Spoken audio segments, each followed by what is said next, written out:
ఎవరి తాగేది నాకే. మా అమ్మాయి గారు వేయలేదు ఫీజు. చాలా నేనే కట్టి సర్టిఫికెట్ తెచ్చుకున్నాను. నాకే జరిగిందని ఇంకా లేని కొన్ని మంది ఉన్నారు. చాలామంది మంచి మంచి కాలేజీలు జాయిన్ అయ్యారు.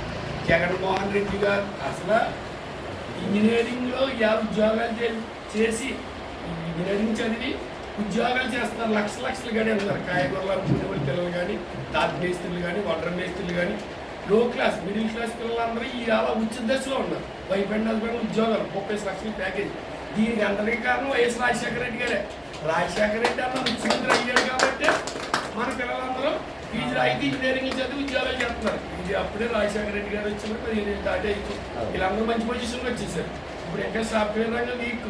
అప్పుడు రాజశేఖర రెడ్డి నేనే తెచ్చాను, నేనే పెట్టాను అంటాడు. హైటెక్ సిటీ తొక్కదోలు అంటాడు. నేను ఎవరినో ప్యాకేజ్ సభలో ఆడు ఏదో చెప్తున్నాడు 30 లక్షల ప్యాకేజీ అలాగే ఇలాగ రాని టోల్ చేశారు. అంటే బినామీ. ఇంకో విషయం చెప్తున్నాను, ఫీజు రాయితీ పడుతుంది. మీరు ఒకటి అబ్జర్వేషన్ చేయండి, కేంద్ర గవర్నమెంట్ నుంచి ఎస్సీలు పడిపోతుంది ఫీజు రాయితీ. ఎప్పుడు జగన్ గారి గవర్నమెంట్లో పడేది, మనకి ఇప్పుడు ఈ గవర్నమెంట్లో పడిపోతుంది యాక్చువల్గా. కానీ అగ్రవర్ణాలకు మాత్రం ఈ స్టేట్ గవర్నమెంట్ ఇవ్వాలి. అందుకని ఇది ఎయిడు ఉన్న వాస్తవం చెప్తుంది.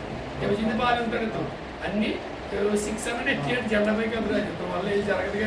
కానీ మన అందరూ ఒక ఐక్యతతో పోరాడితే మనకు నిరసన బాగా తెలియజేయాలి.